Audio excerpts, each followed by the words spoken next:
The thoughts, opinions, and general overall shades thrown on High at 9 News are those of the individual speakers and not those of High at 9 News, its audience, or its advertisers. The statements made do not constitute medical, legal, or financial advice, and for advice tailored to your specific situation, please consult with a licensed professional.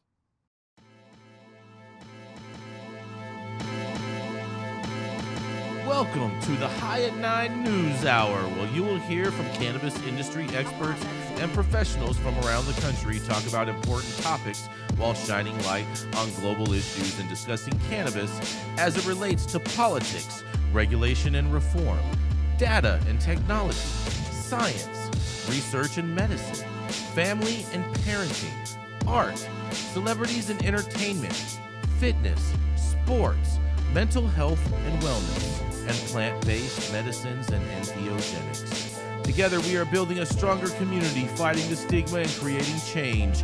With your hosts, Jason Beck and Rico Lamitte, joined by special industry expert correspondents from around the country, and daily antics brought to you by Cannabis. Coming to you live every Monday through Friday at 9 a.m. Pacific Time and high noon on the East Coast. And thank you all for getting high at 9 with us.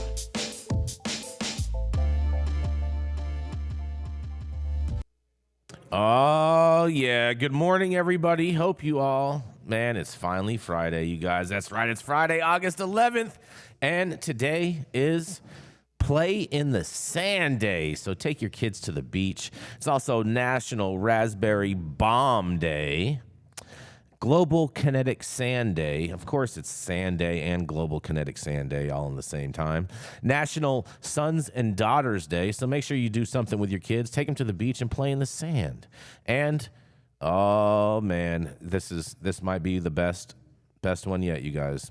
It is National Presidential Joke Day, if we didn't already have enough presidential jokes already. Thank you for joining us and getting high at 9 with us. It's also high noon on the East Coast. And please remember to like, share, and subscribe to us on all social media platforms. Use that fancy little QR code right there in the top-hand corner of your screen to see where we live on the internet. And we're live every Monday through Friday on YouTube and audio only on Twitter Spaces. But we're not on Twitter Spaces yet. We got to work out some technical difficulties still. But nonetheless, we are going to kick it off with the veteran. That's right, Mr. Sean Kiernan, the president of Weed for Warriors, president and CEO of Weed for Warriors, the largest veterans organization in America in regards with advocating for veterans' rights and cannabis usage. That's right. It is the man who always claims that he's being silenced, but is never really being silenced. That's right. It is none other than the Mr. Sean Kiernan. I love you, Jason. Well, listen, what we're talking today about is exactly what we've been talking about. And I got a news story out of CBS New York. Another lawsuit for the wonderfully sister shitty rollout of cannabis laws like California and New York. Carmen Fiore suing New York over its cannabis laws, says veterans were cast aside during retail licensing process. Let's be real. Veterans have been cast aside forever about everything. New York's struggling recreational marijuana industry hit another roadblock after a judge temporarily stopped the state from issuing new retail cannabis licenses. Carmen Fiore of Levittown, a disabled U.S. Army veteran, is suing New York over marijuana. He is one of 4 veterans that claim the state Office of Cannabis Management illegally passed them over for retail licenses, putting the program on hold.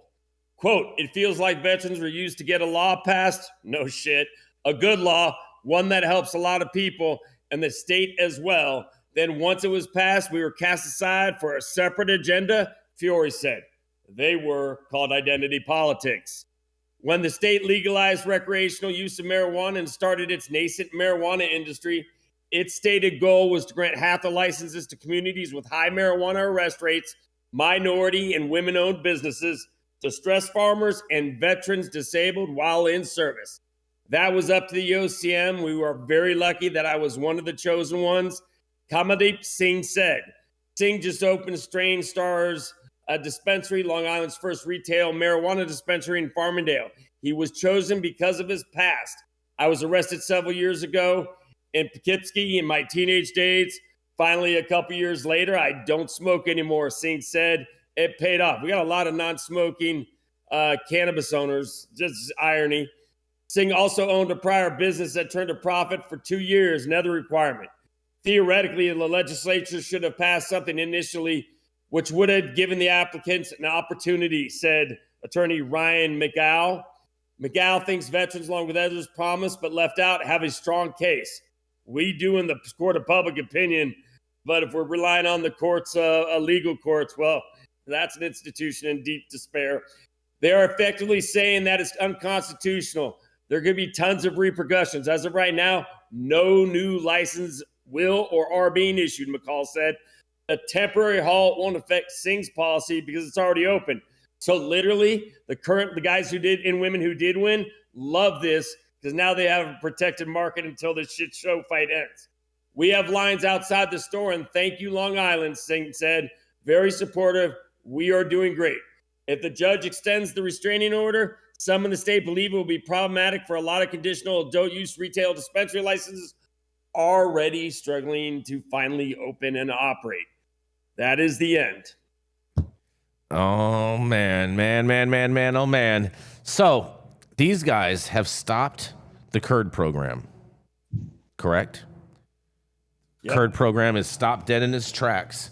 And I've been following this guy on social media.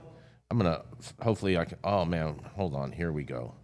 It's been very, very interesting because the MSOs have decided to get involved with this too. Are you aware of this, Sean? About the MSOs getting involved in this lawsuit? I'm sure the MSOs are involved in a lot of things. Let's be honest. Okay, well, the fact of the matter is, look who just decided to join the party and shutter the OCM's CURD program. The Coalition for Access to Regulated and Safe Cannabis, CARSC, a trade organization founded by MSOs, including Acreage Holdings, Curaleaf, Green Thumb Industries, and PharmaCann, which has already sued the OCM to shut down the CURD program, has just sent a letter to the court requesting to participate in Friday's oral arguments in the veterans' lawsuit. The MSOs want to support the motion to freeze the CURD program by adding their own related claims against the OCM and CCB. And this makes perfect sense considering the fact that these MSOs are in line to start selling adult use cannabis in New York by the end of the year. Shutting the CURD program benefits these, well, this is from this page. This is what it's saying is benefits these monsters more than anyone else on planet Earth. I don't know if I necessarily would call them monsters, but whatever. And it says lawyers for the CARSC claim that because both lawsuits touch on the same issue in New York State Constitution, that the CURD program might go against the separation of powers that rule. They're asking for a joint hearing. And in both cases are considered together. Any decisions made on Friday could stay in place, the freeze and the entire CURD program until at least mid-September or early October. And that's because the CARSC plaintiff mentioned in their letter that the papers from the OCM related to the motions for summary judgment in the CARSC case are due on September 8th. And OPM has until 5 p.m. today to submit their oppositions, and this was 2 days ago. And so there's a lot of action happening in New York around this, Sean. A lot of action going down. Everyone is fighting for limited licenses. Mm-hmm. That's what's going on. Fighting for limited licenses, but in reality, they could use a portion of the money that they would use to open up their store, probably maybe like a tenth of it, and they could open up a trap shop right now in New York and just be selling weed and be profitable. And just be operational. What do you think? Hey, case study, California. Mm-hmm. To support that. Mm-hmm. Listen, I mean, let's be real. I mean, at the end of the day, what happened is we were given a shitty, fraudulent model pushed by the communists at Drug Policy Alliance and Ethan Nadelman, and it's a disaster, a damn disaster, and it's because it violates the natural law of economics. And all you've done with a limited licensing model and the strictest zoning requirements in the world is create one big dysfunctional mess and stoke the illicit market, which is going to dominate regardless. You go after stores, they're going to go to the streets, they're going to go to pizza delivery. I got back into smoking cannabis on Park Avenue at my hedge fund I worked at. You're such an elitist. I know. And my good friend, my wife was having extreme headaches, and she was going to the doctors and having, them tell her, well, take this pill, take this pill, take this pill. And this was back in the early 2000s after she had just, started giving birth to our Irish birth control. We had 4 kids in 8 years. And literally, none of this shit worked, and it made her feel horrible. So I had a good friend who was a hedge fund manager, MIT, PhD, Harvard, PhD, mathematician, did Harvard. He's an amazing guy. And he said, why didn't you have her smoke some cannabis? And I haven't touched that stuff since high school, right? And I was really alcohol. And I said, well, do you know where he gets it? He goes, hold. Calls a phone number. Then about 30 minutes, a guy shows up with a pizza container, comes to my trading desk, and we walk into the conference room, and he opens it up, and there's a whole circular of little eighth jars. And it's like sour diesel, blue dreams, and everything. And I say, I'm going to take some sour diesel. And I got like 4 or 5 eighths of different stuff. And then literally on the train ride home to Connecticut, that I took from the Grand Station, the Grand Central every evening, I stopped by one of the smoke shops there and got a bong. And that night, Chrissy and I smoked, hacked our lungs off after we got the kids to bed, and made the 5th kid, right? Made the 5th kid that night. Yeah. Just what happens after? I think it was the 3rd one. And then literally we swam all night and reconnected in a way that we hadn't. So that became our thing after we put the kids to bed and started smoking. And that's where it started again for me. And Sean, then later, go ahead. Sean, did you when you bought the bong, did you know you were supposed to put water in it? I'm just wondering. Did you dry hit it? He was swimming that night, so something was wet. It was good. Did you dry hit it? Did you dry hit it first? That night. Did you dry hit it first? I don't believe so, Jason. I knew how to use a bong from high school. I grew up in LA. But that's funny. I mean, to be honest with you, there's shit I've done I didn't know and I didn't realize. But it's like Elon Musk. You learn by making mistakes. Fuck it. I mean, I think beyond the personal reproductive history, there is a lot to unpack in this article. And I think when it comes to public policy, it's pretty righteous to think about how many people benefit versus how many people lose. And so as this gentleman is a veteran, and we always start with thank you for your service. I wonder about the veterans who aren't opening shops, who would benefit from increased access to other retail. And if we care about veterans, and we care about veterans being able to get affordable, uncontaminated cannabis products for wellness or for treatment of maladies or for, whatever it's going to be, is that constituency of New York better served by one veteran having one shop in Long Island versus this protectionism? And, they say that the enemy of my enemy is my ally. I don't believe in that fallacy. And so when you see these MSOs coming in like the cavalry over the top of the hill, let's tag along. I don't think anybody should demonize those MSOs. They're just out there to get their paper and create shareholder value. I don't know that there's anything inherently evil in that. But when they come over the hill, like the cavalry, for this gentleman to even allow them to jump up into his little play date is really, I think, questionable strategy. And I don't think anybody with a straight face can say that this is going to benefit the regulated market, benefit access to cannabis for veterans in New York. And, how is this going to help, right? And not money that's being spent on lawsuits and civil litigation. Where could we have spent that money instead? And how much of that money could have been redirected towards veterans and veterans programs or education along with access to retail? And so this to me just seems like people aligning their values with their wallets and maybe not taking a step back from their own self-interest to think about the bigger picture. Yarrow, I'm just wondering. Yarrow, amen. I'm just wondering. I'm not sure that the veterans get to say whether or not these MSOs jump onto their lawsuit or not. I think that's the judge's decision. I think with civil litigation, you might not be able to have somebody just come in through the side door and say, hey, I'm here too, and my lawyer's got a fancy shirt. I would imagine that they're does need to be some measure of cooperation. Now, I'm a lawyer. I'm not a lawyer. I don't play one on TV. But I think that person isn't vulnerable to other people in civil processes coming into their lawsuit without their consent. Well, listen, I don't know the facts, yet behind it. I have been getting called off the hook since this got laid out, asking my opinion, and I always withhold until I have a good understanding. Make no mistake about it. In identity politics, which now veterans are an identity politic, and there's a lot of straw men being used out there, just like social equity. I can't say that's the case here. So maybe they're not as apart as we think they are. Maybe they are. Maybe this is a grand plan. I agree with you, Yarrow. I don't think we should demonize the MSOs, but what we need to realize is this MSOs are trying to big pharma cannabis, and they help create this mess, the private equity shops in Gotham and all the greens. I worked with these assholes. I know exactly who the hell they are. And they used regulatory capture.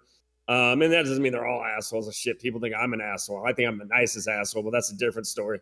We shouldn't demonize them, but they're using regulatory capture. I mean, Adam Berman said it on Jim Cramer. As I go again, why you should invest is because cannabis is going to be a limited licensing model. Think taxi cab medallion model, less licensed, more valuable. They're making money on the balance sheet through the asset to help finance this thing. And we've seen them do that. No one's making money on the income statement. But now the problem is they're so overcapitalized. I'm sorry. I think they're screwed, I'll say. I won't use the word Jason. Look at that. Some growth on Sean's. And so, Yarrow, I think we have to look at it. We're 100% on the same page. And this is best served by the alcohol model. End of story. It's the best way to give access. It doesn't, in my opinion, you have to take it out of the scheduling and deschedule it. Because if not, we have big pharma in control. That's not what we're going to get from Biden, and we're going to get a reschedule. And so that's the game behind the scenes. And I think at the end of the day, until we get this right, it's going to be a mess, and in the illicit market is going to dominate. And so that gets back to what was said earlier. You want to make money in cannabis? Go become an illicit market dealer. Well, I don't know that I'm going to give that advice when people hire me as a consultant, but if that gentleman who was the plaintiff in this lawsuit gave me a call, I would tell him to run his shop instead of running his mouth. Long Island has a fantastic, is a market that's going to have a fantastic opportunity for brick and mortar retail, because there are still large sections of Long Island where you can't have a brick and mortar retail. And so I think if this particular veteran, and let me just cast some judgment from afar without ever having met the gentleman, if this particular gentleman is going to be a net positive to a regulated industry, go out there and do the best shop in Long Island that ever existed and ever will exist. There's a great opportunity to be a net positive and contribute. And it probably doesn't mean spending your time in court. But you could spend your time opening up a shop and just operating as a social lounge or some private members only club, and you'll make a whole hell of a lot more money out there in New York doing that. But nonetheless, we're going to keep it moving. We're going to go to commercial, and we're going to be right back. How's it going, guys? Saman Razani coming to you from Green Street here with Jason Beck, smoking on the best weed in the world. Did you know that we have an audio-only version of our podcast available on Apple, Google, Amazon, iHeartRadio, and Spotify? Tune in now and check it out.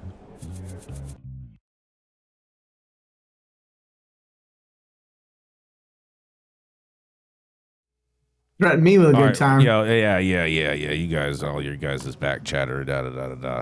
Yeah. So I'm gonna roll right into my story next. All right. As you guys can tell, Rico's gonna be joining us late today, and Gretchen had to miss us today because someone hurt their hand. But I'm not gonna say who, but someone did hurt their hand. Well, slapping you is probably a full-time job. Well, it's definitely not Gretchen that hurt her hand. You know what I'm saying? I'm saying that for the chat out there, you know what I'm saying? Because they're not going to want to know who it is.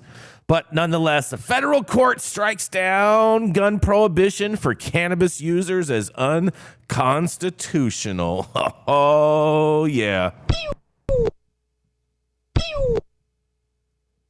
That's my little pew pew pew Because you know what? Cannabis people can have guns. That's right. A federal appeals court has ruled that the ban preventing people who use marijuana from possessing firearms is unconstitutional, a decision that could open the door to more legal challenges to gun control laws. A 3-judge panel agreed on Wednesday to reverse the conviction of a man who'd been sentenced to nearly 4 years in prison after being pulled over with firearms and admitting to occasional cannabis consumption, which Marijuana Moment noted, which first reported in the news. The U.S. Court of Appeals of the Fifth Circuit cited a 2022 Supreme Court ruling that says firearm restrictions must be consistent with the historical context of the Second Amendment's original 1791 ratification. The court noted that the federal government's attempt to establish a historical analog to the marijuana gun ban fell short, stating that while the founders behind the ratification of the Second Amendment were familiar with cannabis plants, they grew hemp to make rope, they were not familiar with widespread use of marijuana as a narcotic, nor the modern drug trade, reported Marijuana Moment. And in a quote, "In short, our history and tradition may support some limits on an intoxicated person's right to carry a weapon, but it does not justify disarming a sober citizen based on exclusively on his past drug usage," wrote Reagan-appointed Circuit Judge Jerry Smith. Also in a quote, he says, "Nor do more generalized traditions of disarming dangerous persons support this restriction on nonviolent drug users," he says. The court also disputed the Justice Department attempt to link regular cannabis use to firearm bans for mentally ill people, saying that at most the analog is only relevant to gun possession while actively impaired. And the Bureau of Alcohol, Tobacco, and Firearms and Explosives, better known as the ATF, has maintained that the marijuana firearms ban is unambiguous and unenforceable, even in states where marijuana has been fully legalized. You hear that, guys? They say it's unenforceable. And within days after Minnesota's legal cannabis program went into effect, the ATF let residents there know they'd have to choose between their guns and their weed. Although the ATF did recently update its cannabis employment policy, it is now states that applicants who grow, manufacture, or sold pot in compliance with state laws while serving in a position of public responsibility will no longer be automatically disqualified unless they violated their state's cannabis policies, in which case they're not eligible. Well, sounds like there's going to be a gunfight over at the OK Corral in regards to all your gun rights, and it just sounds like all of us as Americans who love guns and who love our cannabis will be a little bit freer tomorrow. I can't wait to hear what you guys have to say about this. Oh, man, Sean Kiernan, with the veteran's perspective, already has his hands up. What do you think about this, Sean? Well, listen, I don't necessarily, we have a gun fetish in this country. Let's be real. Guns are great. And you know what? I have a couple. My wife, I had a felony, and I don't know. I'm a disabled vet, so my gun ownership is in question sometimes. But my wife has some self-defense, as Gordon Liddy said when interviewed. She's got some guns. Bottom line is this: I'm not a gun freak. I shot a lot, and I shot a lot of different types of guns, and I've seen a lot of some death, not a lot of death. Some death, well, actually a lot when you bring in the current fight. But one thing I love is this country and the Constitution. And when you come in and start to try to control my Constitution and my rights by saying I can't own a gun because I want to use cannabis, or I use cannabis, or I can't say a word and you cancel for me because I no longer have free speech, those are some fighting words. So, the court seems to be getting its act together and standing up for the Constitution. So I love this decision. And if you don't like guns, we can do a constitutional amendment changing it. If you don't like guns, you have the right to not buy them or to not use them. Like what's the problem? On the TV channel, you can turn the channel. Exactly. Yeah. Get your remote. Make sure your batteries are recharged, and you know what I'm saying. Just click. I mean, I think the conversation in America around guns has become about the type of guns and also the type of people who are likely getting them much too young, right? Like this 18 to 25-year-old sect that can get a 30-round mag and probably is a little cuckoo. We're seeing what's happening in the United States, and as a parent, it's clear to me that we need to fix the system, and we need to change gun policy. But when we talk about changing gun policy, most people think that I'm only talking about restricting access to guns. What's also equally is alarming to me is that if you've ever been convicted of a cannabis felony, you never get the right to have a gun for the rest of your life. So you sell an ounce when you're 18 years old, and when you're 68 years old, you can't even go duck hunting with a shotgun in the Delta in Sacramento. And there's something really wrong about that. We have these expungement clinics. People are supposed to be able to sort of live in a society that it's based on redemption, atonement, and being able to sort of take responsibility for one's actions, but never being able to get your gun rights reinstated is really, really unfair in my mind. I'll give you an example. I was on a ranch yesterday, 200 acres. Everybody on that ranch carried a sidearm and a rifle because there's literally lions and tigers and bears, oh my. And if you come across rattlesnake, you just take out your rifle and you shoot it, okay? I'm sorry if there's any rattlesnake activists who are listening. If I offended you, I'll carry on. And so snakes are people. Oh no, they're not actual people. Snakes are people. Snakes are not people. I'm not People into are snakes' snakes. rights, especially if they're venomous. So in rural communities, guns are another tool, and yet that tool is being taken away from anybody with a cannabis felony. And we're talking about destigmatizing cannabis. Truthfully, with cannabis policy, until cannabis isn't somehow leveraged into a guns rights issue, that stigma is not completely gone. I've never heard of anybody show me the case study where cannabis was the factor and why somebody was irresponsible in the way that they used a firearm. What's funny? We have some amazing, one thing in the cannabis, in my veteran community, because we have such a huge network, we have veterans who touch anything. Right now, we have one of our dear friends, one of our best vets, someone who actually works at the project, and he's a black vet in California. And he's up on gun charges in Veterans Court because he was a security at cannabis, sessions, and he got pulled over. And I mean, the police all said if this was not California, nothing would have happened to you. And they literally have the Kiernan brigade going after this poor kid. And we need this story put out there. This thing should be New York Times front page. What's happened to him, and he'd be willing to sit down for an interview. So we got any good reporters out there, and I already talked to a few, of course, that they're looking at this story. This is a great story. One of the things I would question, Yarrow, is it may be associated, the gun right, mass shooting. We definitely have an association with younger community, it seems, although historically that hasn't necessarily panned out. I think the causative factor, and it's associated, is big pharma once again. We're plowing these kids with mental, every kid with mental illness, plowing them full of psych meds. And when you mess with the brain chemistry, it can go good, but there's always outliers and it can go bad. And so I think we're exacerbating mental illness with these pills. And that's what I've seen. We've been involved in this a lot. And so I think, to your point, you're spot on almost everything. And I think we need to have a real debate in this country. And unfortunately, we got the Greta Thunbergs of gun control with these young kids who, like, just the kids that sensible drug policy. Great kids, love their heart, love their passion, but they're not long on wisdom or life experience. And they become the zombie army, the Ethan Nadelmans needed to pass bad cannabis policy. So bottom line is, we have had, unfortunately, truth has been lost in the sake of the greater, fight.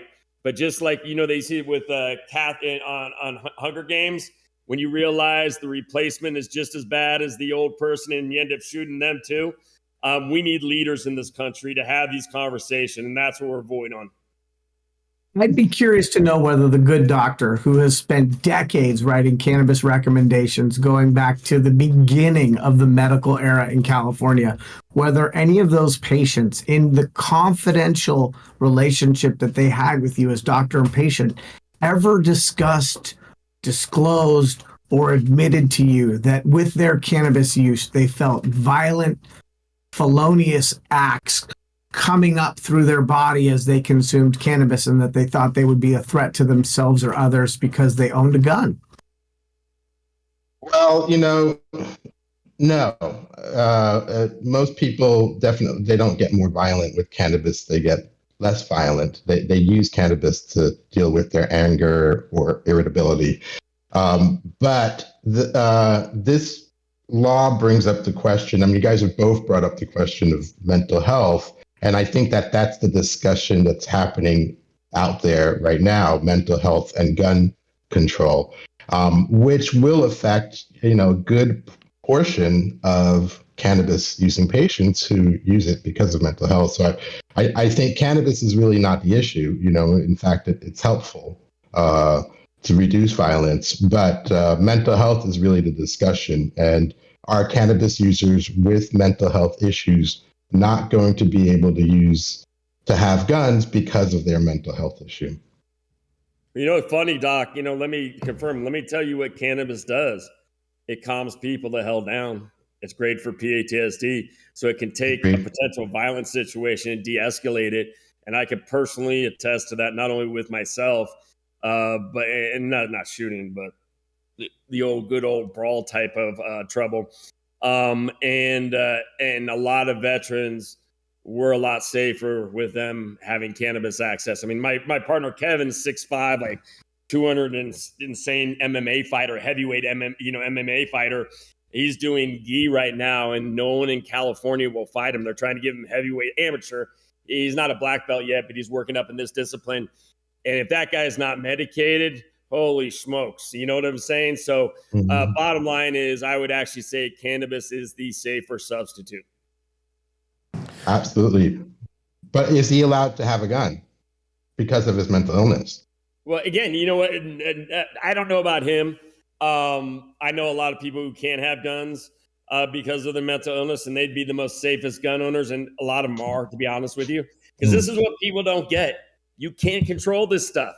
There's now a black market in guns in California, ghost guns. You can print them on a goddamn 3D printer. On a 3D printer. We're not going to be, so all we're going to do is criminalize the law-abiding citizen like this story. And guess who it is? It's a black vet, because the DEA and the cops love to go after the poor because they're an easy target, so they can put their pelts on the wall. So they can get judged. And we made 72 arrests. That's 10 more than last year. Well, you know the easiest way in law enforcement. Sean, to get a promotion. You know what the slogan is? The bigger the bust. Feel the evidence, money? No. The bigger the bust, the bigger the boost. All the above. Yarrow, all the above. Yep. And on that, we're going to go to a commercial, and we're going to be right back. The Control Tower from Highly Educated has perfected the dab. Utilizing the concept of thin film evaporation, you can waste none of it and taste all of it. The micro texture of the SE pillar increases nucleation at elevated temperatures. And with the tower propelling at 2,600 RPMs, it's certainly the most efficient dab experience to date. The Control Tower from Highly Educated. Oh, yeah. Whatever you're doing, make sure you hit that like button. It helps us with our YouTube algorithm. So just go ahead and just smash that like button for us. It's free to you guys. Doesn't cost you anything. All you have to do is just tap just like that. Boop, just like that. Hey, Jason, there's something free you offer? Oh, my God. Yeah, you're welcome, Sean. You're welcome. Make sure you hit the like button, Sean. Also, too, make sure you hit the subscribe button if you haven't subscribed already. Make sure you check out our website, www.highat9news.com. Tons of great stuff over there. You'll see all the articles that we cover here every day. You can go ahead and read. You can sign up for our newsletter, and you can also check out our merchandise. Lots of different stuff going on over there, www.highat9news. And make sure you share the show with your friends, because we believe that organic growth is the best growth. Keeping up to date on the evolving policies of relevant state, local, and federal governments is key to success. When the future of your business is at stake, you need representation as dedicated as you are. With a maze of laws and regulations surrounding cannabis, hemp, and psychedelics, knowing where to begin can be a challenge. Good Thing to Law offices of Omar Figueroa features a skilled, highly focused team ready to guide you through it all. They're accepting new clients in California and New York. So make sure you check them out at info@omarfigueroa.com.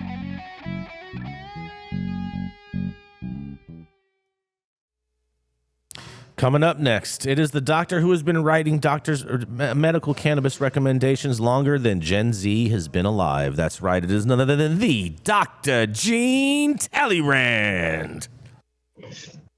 Thanks, Jason. Happy Friday, everyone.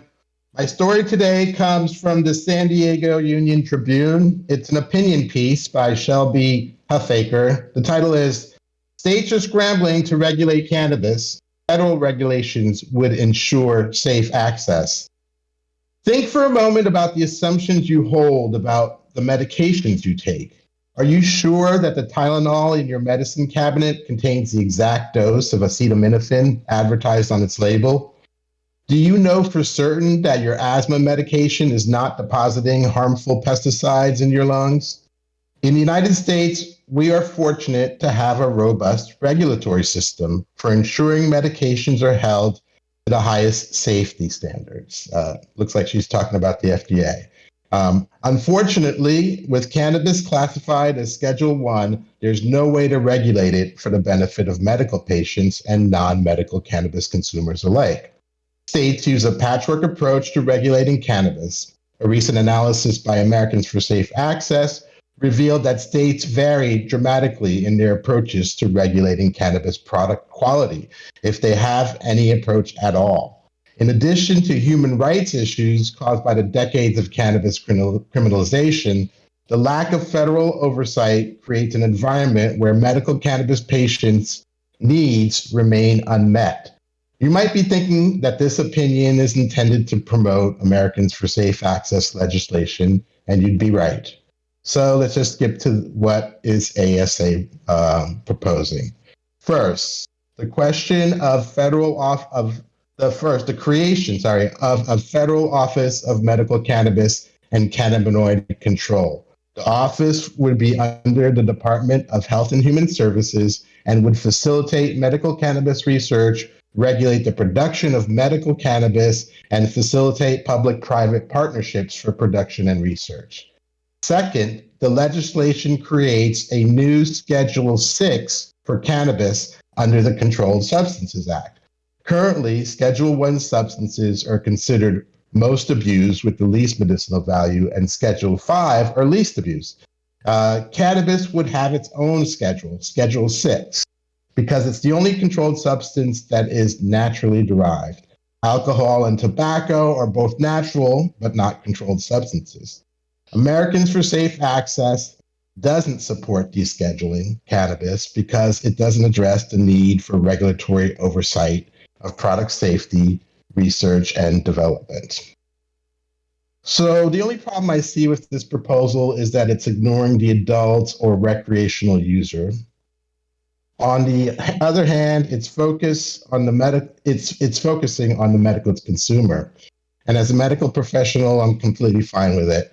Patients need their medicine, and recreational laws have been increasing prices and limiting access. So as a result, I'm fine if the Department of Health and Human Services decides to tax or restrict recreational use. After all, we started this movement for the patient. I think I'm going to join this bandwagon. What do you think? Should cannabis be Schedule 6? This is Dr. Jean Talleyrand for High at 9 News. I'm going to say a big no to this, Dr. Talleyrand. This is a no. This is in the no-fly zone. If we were in Detroit, this would not go anywhere, okay? This is total ridiculousness. And the fact that ASA is not for descheduling is just a slap in the face to every single supporter that has supported ASA over the years. ASA, boo. Listen, you want to talk about another clown group? We got DPA, MPP, ASA's returned, and I was supportive because they were against Prop 64 in California. They didn't support it like Normal and Cal Normal and those people did. But bottom line is, again, descheduling needs to happen, not rescheduling. We don't need the FDA in charge of us. We don't need Dr. Fauci-esque in charge of us. This is about liberty, and we should have the liberty to buy cannabis in the free market, which is going to be the best access market there are. Limit recreational to ages, fine. Put some basic laws in like alcohol. But you know what? This is America, ladies and gentlemen. And if I want to use cannabis and I want to buy it at the local store because it's accessible, and that's why you don't have an illicit market in alcohol in California, because it's available, it's accessible, local store, and price points. Everything from Thunderbird to, I'm sure Yarrow's got a bunch of $1,000 bottle wines in Sonoma. And you know what? So the rich elite can have their little snobby parties and smell their wine. And my brothers down on Boulder Highway and I can sit down with our Thunderbird and have a drink. Yeah. Mary Edwards Pinot Noir is very affordable and is a best representation of the grapes that grow here in the Russian River AVA. And it doesn't have to be bougie to be delicious. Oh, here's what I'm going to say. If it's not bougie, ASA. It's not delicious. Here's what I'm going to say. I don't know that I'm knowledgeable enough on this proposal to have an opinion, but I will say this. 12 years ago, when they came kicking down all my doors for being a cannabis cultivator, and eventually I had to go to court for sentencing, ASA was part of the cavalry for me. And they sounded the alarm, and they let people know that another family was about to be destroyed and that they were suggesting a massive prison term for me for having a cannabis collective. And so all I can say is, for me, at the core of cannabis is community, camaraderie, unity, and loyalty. So I would be hard-pressed to criticize too loudly, personally, an organization that stood up for me when I couldn't even ask for help. That's fine, and I totally respect that, Yarrow, but I am going to stand up and I'm going to criticize them left and right, because this is BS that they are not supporting descheduling. This is just total ridiculousness and just goes against every fiber. Like, I've known Asa for a number of years, okay? Number of years, okay? Back when Robin was a part of them, when and Robin would come around with the jars for Asa, and we'd have them in there, and like people would put their money in, and we had the picture of I don't remember what the guy's name was, but we had the picture of his daughter on the jar, and she had the sign up that said the DEA took my daddy away. Do you remember the gentleman's name, Dr. T? No. I want to say it was Brian Epps. Is coming to mind, and that was his daughter. Okay, and so they use this to garner a lot of support, and they were good at what they did, as far as like when places were raided, they would gather, they would mobilize and whatnot, and just do like a little protest. And we used to joke and be like, oh man, that's the ASA, they're the paid protesters. Like when shit goes down, you call the paid protesters to come out and come and you know what I'm saying, and whatever. About Al Sharpton, when you get a ticket, you call Al in New exactly York Same very similar thing by mentioning Al Sharpton, 100% a paid similar FBI informant. Very similar thing. Even put them in the same very similar thing. Very similar thing. I used to sit across New York City at Del Fresco, and Al would give me advice. So I don't talk shit about Al, okay? Hey, he's a paid FBI informant. I'm going to talk a ton of shit. I'm not going to. I know too much. I got to be quiet. I legally, can't talk about everything. Bottom line, let me just say this. Let me say this. It's not about ASA, just like it's not about the lawsuit. Because at the end of the day, it's about the people behind these organizations. And no doubt that there's been good fights. There's people at Drug Policy Alliance who have done good things. There's people in the military, veterans who have done amazing things. But here's a piece of information you all need to be aware of. ASA was going bankrupt. Their largest debt holder reorganized and now is pushing the fight, in her view. Steph, and this isn't made public, the problem is I think it's taken I don't believe they have the competency to represent anymore. And we can have that public debate one-on-one with anyone who wants to enter the ring with me, and we'll have that public debate, because I know more than anyone on this show what's going on. And we would be a problem, just like drug policy was a problem. And here, let me go a step further. People want medical and want to stop rec because you can control the laws for the good of the people in medicine, called regulatory capture. And that's just what Drug Policy Alliance to do. when they put this limited licensing model through. They thought it was going to be a treasure chest for their communist manifesto to push a political radical left agenda. And it didn't work because, again, they misfired. They didn't design a very good engine. We need some good old American know-how. The market knows best. And this story's coming out, and it's going to be public, and I can't wait. And we would be more than happy to host that live debate if the different individuals all want to come, and we would be more than happy to facilitate that debate, Sean. But I am going to say one good thing about ASA. Is the best thing, in my opinion, that ASA has ever done was when they sued the state of California Highway Patrol, and they got them to change their policy in regards to how they enforce on medical cannabis. That is the single best thing that ASA has ever done, and that is the best thing that I think that they have ever done, period, in their entire existence as an organization. That's just my personal opinion, but that's just is what it is. And the fact that they are not supporting descheduling just really, really bothers me and irks me to the core of my existence. Well, I feel like that mention of law enforcement or California Highway Patrol is a really good segue to my article. Well, hold on then, Yarrow. So then, coming up next, that's right, we have Mr. Yarrow Kubrin. Oh, yeah. Yarrow's up there in Sonoma and obviously has a good segue to roll right into his article. So what do you have, Yarrow? So my article today, good people, is record-breaking 68.5 million illegal cannabis bust in Siskiyou County. Siskiyou County, California. Governor Gavin Newsom's office announced on Tuesday that the Unified Cannabis Enforcement Task Force eradicated 68.5 million of illegal cannabis and seized a dozen firearms in its largest operation to date. The operation took place in July and included 24 search warrants served between July 11th and the 13th on unlicensed commercial cannabis cultivation sites in Whitney Creek, Harry Cash, and Shasta Vista areas of Siskiyou County.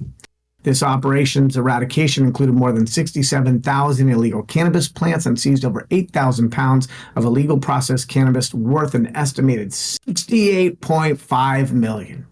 According to the governor's office, the sites in question were associated with suspected environmental violations, including the use of unlawful pesticides, other toxic chemicals. The governor's office sent a press release that dangerous chemicals not only degrade California's natural resources, but also endanger workers and expose them, adding that the task force is taking aggressive action to combat organized criminal cannabis operators and growers that harm the environment and the public through the use of unlawful pesticides and toxic chemicals. The task force began operations in the summer of 2022 and is being coordinated by the Governor's Office of Emergency Services through its Homeland Security Division. The task force actively coordinates with state, local, and tribal agencies to disrupt the illegal cannabis market. California has an abundance of public land set aside for conservation, recreational use, and enjoyment of the people of the state, said California Department of Fish and Wildlife Director Charlton Bonham. Unfortunately, criminal organizations are impacting those areas by exploiting some of our most pristine public lands and wildlife habitats as grow sites for cannabis. The CDFW says large-scale illicit outdoor cannabis cultivation can be harmful to the environment. Non-compliant cultivation sites can negatively affect wildlife, vegetation, water, soil, and other natural resources when they utilize chemicals, fertilizers, and terracing, and even poach local wild animals. Illegal cannabis cultivation results in the chemical contamination and alteration of watersheds, diversion of natural water courses, elimination of native vegetation, wildfire hazards, poaching of wildlife, and harmful disposal of garbage, non-biodegradable materials, and human waste. CDFW says untested cannabis products also pose safety hazards to consumers, while all illicit illegal activity undercuts the regulated market and hurts licensed cannabis business owners. So, in the past, when I've read these articles, I've kind of just opened it up to the group and then come in over the top with my little John What to tell y'all what I think. But I'm going to lead this one in a slightly different format and tell you guys exactly what I think. Okay? So bear with me while I riff, ramble, and rant. Let's break down that street value. Okay? How much is that per plant and how much is that per pound? We know right now what the high side value on the street is for pounds and plants, which means that the estimated street value has been exaggerated not by a percentage, but by an exponential multiplier.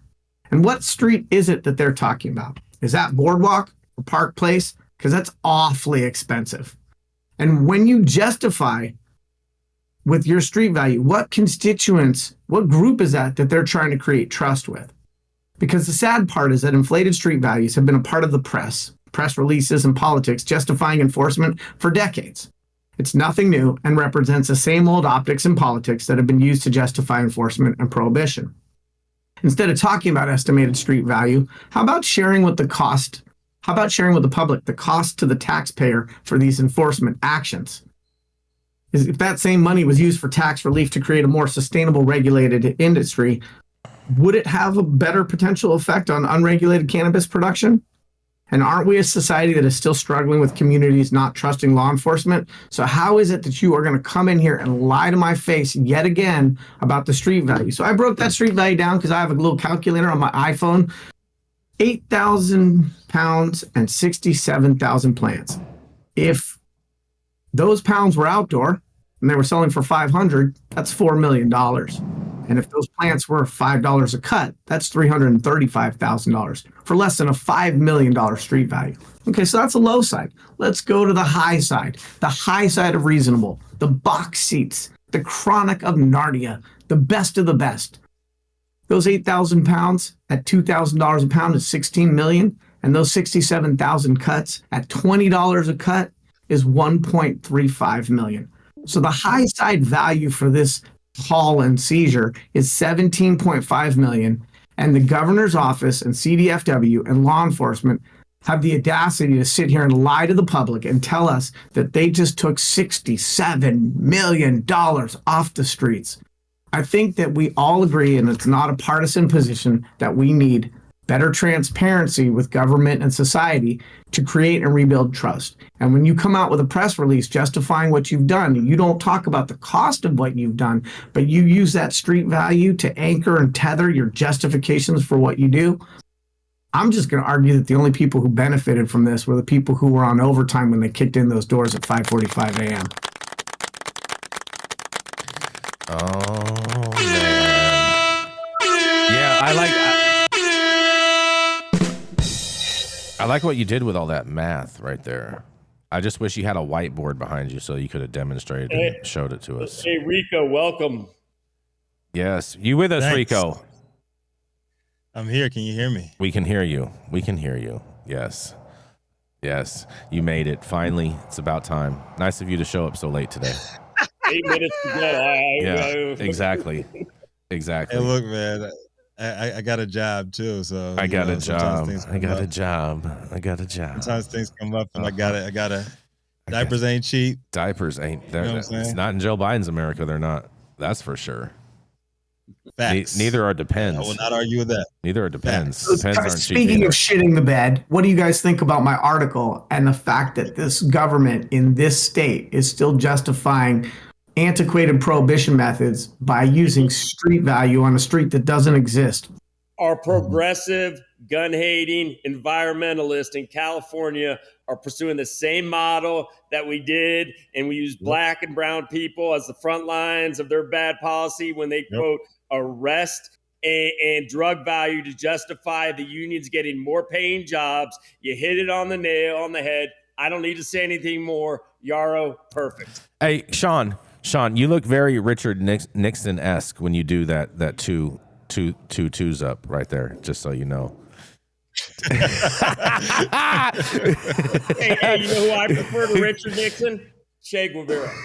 Oh boy. I'm not no Omar Figueroa Stanford kid. I'm a Cal Berkeley street guy. Oh man. Oh. And by the way, you know where all our problems geographically run through in California? Bakersfield. Palo Alto, the castle of privilege, oozing billionaires. That place, oh my Lord. So much of the dog shit on their fucking lawns. Excuse my language. Someone needs to drop kick that place. I'm feeling real defensive. So first of all, I don't think that's a progressive policy. I think that's a regressive policy. I think most true progressives would look at what happened in the headline that I shared and say that that doesn't represent the way they'd like this state government to operate. I disagree with that. Secondly, I hope my kids are lucky enough to go to Stanford. And when we talk about accountability being on both sides of the street, not just with communities, but also with the people who are tasked with, patrolling those communities. Senor Figueroa did sue the Rohnert Park Police Department under the RICO Act, and they folded like a lawn chair, and it was a mid-7-figure settlement. So I do think there's a place for Ivy League and highly educated white-collar paper pushers. I'm gagging. I apologize. I got to go off camera. Hey, listen, I don't disagree with you in one sense, and I love Omar, but this is the reality. The true progressives and the true conservatives have a lot in common, right? I mean, honestly, I caucused for Bernie. Bernie is the only politician I've ever donated money for when he got the election stolen from him by Hillary. Yep, he did. That's true. Is whether you're Hillary or you're the Bushes, those are the same of the left-right bird. That's about money, right? Mm-hmm. I think that's what you're talking about. So I think there's quality people in every community, so I'll give it to you in places. But, oh, my Lord, we have a problem with privilege in this country. Yeah, we do. And all the left is doing, like I said, Hunger Games, Catherine Evanhart, right? When the leadership, the female leader was going to replace the male leader, she realized they're one and the same bird, different things. And she lifted her arrow, and she shot the late bee. And that's all I'm going to say. Oh. And that was the best thing we can learn. Are we going to let new leadership come in under the guise of change for the people, change nothing for the people, change the labels of the people we attack to exploit, and because it's no longer just brown and black people, but it's, I think, the Asian community up in the black and brown community and the poor white community in the hills, that dog that just got shot justifying this That's thing. Right. The Hmong community. They shot his dog with a civil warrant before they even came on his property, instead of allowing him to secure his animal. And then they maligned him by saying that he had some dog training tools like a bite guard. And anybody who's had a dog who wants to play with their dog knows that, you can have these little things to play with your dogs. That was terrorization, and it was recorded. And I used that example when I spoke in Washington, D.C. 2 months ago as a perfect example of prohibition continuing. It was terrible. Who shoots somebody's dog? Just tell them to put it on a leash. Hey, Cops do. Hold on, guys. Hold on, Sean. We got it. We're real late on time. Rico got here late. Rico has a very, very interesting story. We have to get to this today. Okay. So coming up next, it is the tardy dope dad himself. That's right. He obviously had some babysitting to do today to make sure that he actually is a dope dad. And that's why he couldn't be with us today. But none other than this, it is Mr. Rico Lamitte. Thank you, Jason. Thank you, everybody. And I agree with all of your words, Yarrow. And good to have you back, Sean. I miss you, big brother. So, but it's looking like the ghosts of true. It's looking like the ghosts of True Leave's not so distant CFO's past are coming back to haunt them. Irregularities found in one former exec's expense reports wipe out the company's recent political wins in the public policy department. Let's take a look. Morningstar reported yesterday, True Leave Cannabis Corp is weighing options to get reimbursed for up to $400,000 of personal expenses by former CFO Alex D'Amico. In a Wednesday filing, the company says it discovered irregularities in the former chief's expense reimbursement submissions and the use of a corporate credit card. And in-house investigation found D'Amico engaged in conduct inconsistent with its policies and procedures by both allegedly submitting expense reimbursements and using corporate credit cards for personal expenses. Auditors estimate the total amount in question is between $350,000 and $400,000. The company said in a statement that the amounts involved did not have a material impact on previous financial statements, but need to reflect any recovered money in its tax reports, and is still evaluating its options, which may include, without limitation, the company seeking restitution from Mr. D'Amico. Currently the CFO of Cytosorbents Corp., D'Amico abruptly left True Leave in June after 3 years of service overseeing the Florida Giants' finances. His initial appointment was widely scrutinized by the investment community as he replaced True Leave's previous financial chief, Mohan Srinivasan, who left without much explanation himself. The move put True Leave under the microscope, as it isn't common practice for the outgoing CFO of any company not to assist in the transition period to a new executive. Curiously, the move was repeated by D'Amico, then again by his replacement, Tim Milani, 3 weeks ago, after just 10 days on the job. Milani cited personal reasons for his departure. In the filing, TrueLeave said D'Amico's withdrawal as CFO was not as a result of any disagreements regarding any matter relating to companies' operations, policies, or practices. After recently dropping $40 million on political aspirations in a state known for prohibitionist leadership, TrueLeave's going to need somebody with a strong pedigree to step up and handle their business. Or I don't see a lot of this, a lot of upside for prudent investors looking to capitalize on a decent long-term play. TrueLeave stock fell about 1% Thursday after news broke and is down 45% year to date. I'm Rico Lamitte. Dope is out on the street. You know what? $400,000 in personal expenses on the company card. Hey, Rico, you want to talk about some crazy expenses? We can tell stories about Wall Street and traders, what they would pay us to trade through them. That's a whole different story. Listen, man, this is what's going on. Yeah, you get into it, man. Yeah. You got to understand, no one's going to want to lead these as a public CFO because they're not. What are they going to give you? Equity that's going to be worth zero? Why the hell would you? You probably came in, you looked under the hood of this engine and said, "Holy shamoly, this thing's about to blow up to zero," which it's going to. And said, "I'm gone. I don't want to deal with this mess. I'm not going to make money. I'm going to get paid to babysit." Yeah, it's not a good sign when the guy who replaced this guy was only there for 10 days and he was out. And listen, you know what's great? They're all going to go to zero. So all the wonderfully misguided people who helped walk us off a cliff, they're not going to get rich. In fact, their billionaire dreams is the life of the rich and famous, and caviar dreams. They're going to be more like top ramen here. So that's just the reality. I mean, so it takes some accountability by the great free market. It takes a lot of money in jail to eat top ramen every day. Just saying. Well, hey, now we got jail. We got cell phones in jail. You can get anything you want in jail. Literally. If you got the money to pay for it, you can. I've been in jail. I know these things. The DEA raided my house just like Yarrow over cannabis. It was the craziest. I said, you know what the best story is? You look at the ham there, bologna they gave me at my first meal. I said, I'm going to starve in here.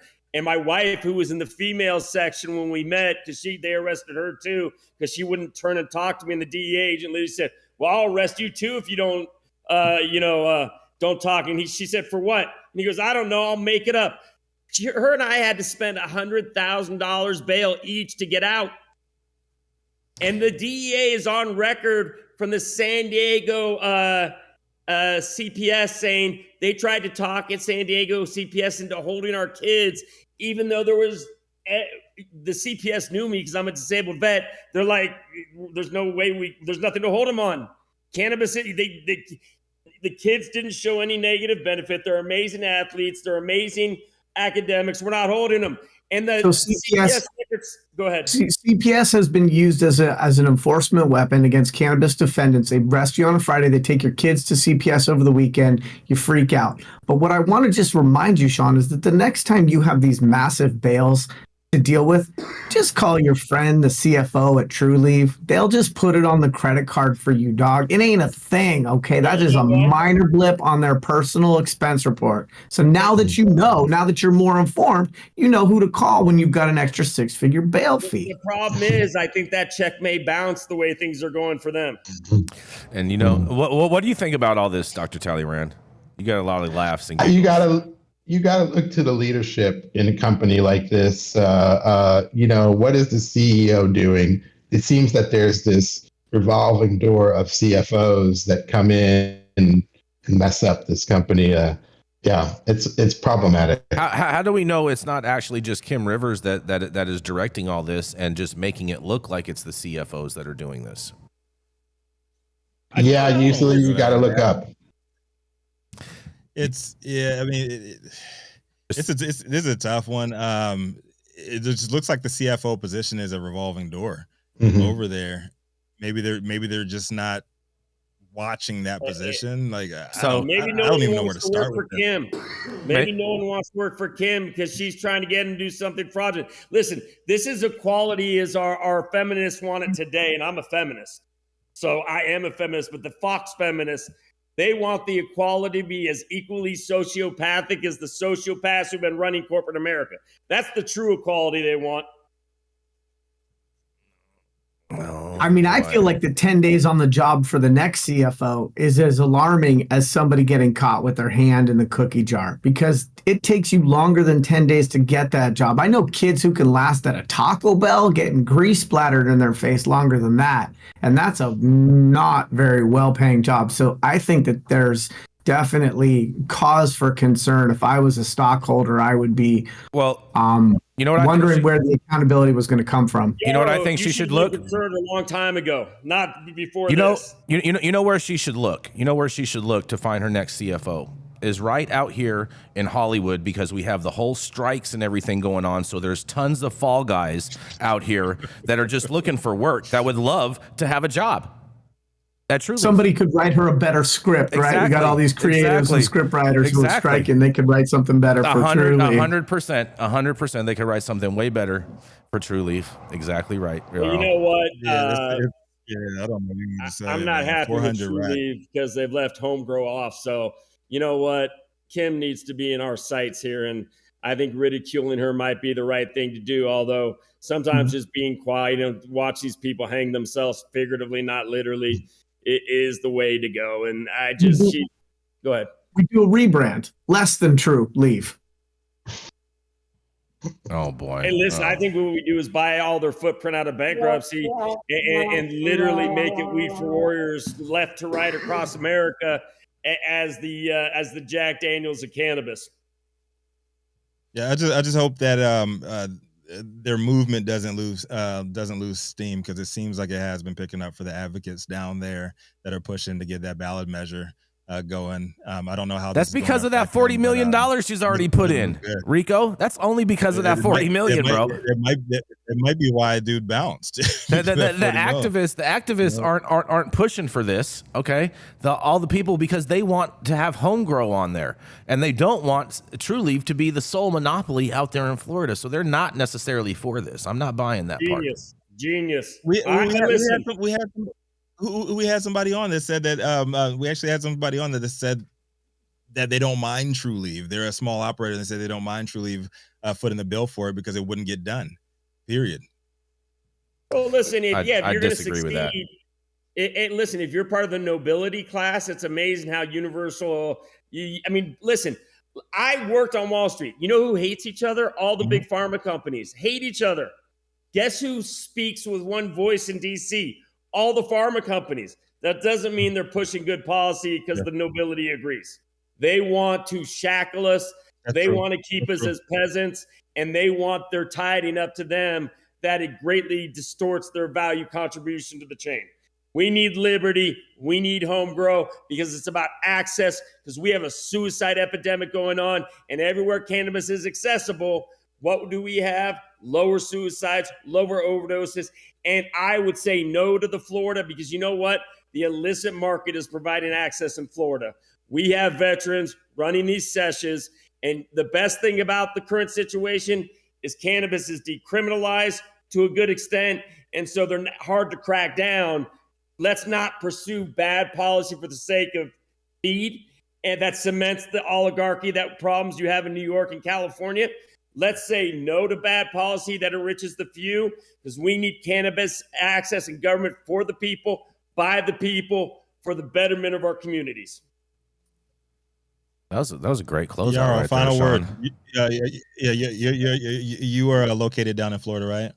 No, Yarrow's in Sonoma. Mr. Manatee. So, I mean, if I was going to say any final words, and I would imagine the good doctor also believes with me.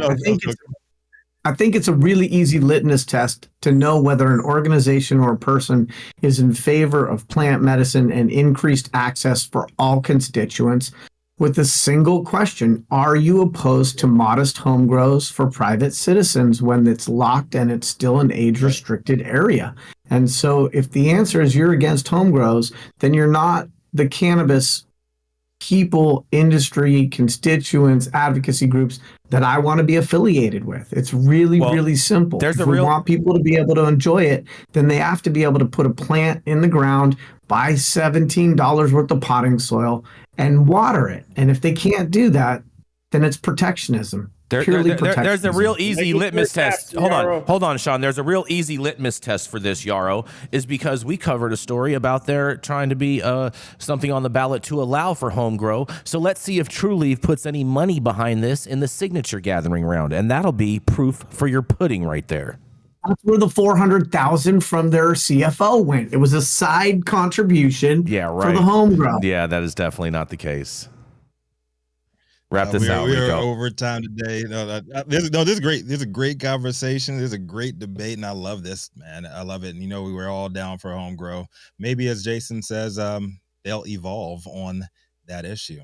But thank you all for joining us again for another episode of High at 9 News. You can catch us live weekdays, 9 a.m. Pacific, high noon on the East Coast. Big shout out to our live super fans showing love, getting the comments up on the big screen, and the live audience members and online supporters catching us across all media platforms. Tuning in for the Conversations of Chaos daily, known as your developing cannabis industry. To our vetted correspondents tuning in from all over, bringing us much needed variety of perspectives and your respected opinions to the table. Our production team, Cloud Media Partners, House of Fuego, and all our sponsors keeping the lights on, the AV struggles to a minimum. And of course, the lovely Jaja Simone holding things down on all the other platforms. To the haters out there, we love you. Have a great weekend. And always, Cannabis Sativa L, the reason the High at 9 News comes back and reads these stories every day. Thank you. It has been Friday, August 11th, 2023. The show's over. You've all been blessed with the top headlines of the industry. Hope it was enough for you to put in your pipe and smoke at least until Monday. Sean Kiernan, you got the outro today, man. Good to have you back, man. What you got to say for these people? Leave them with a good message.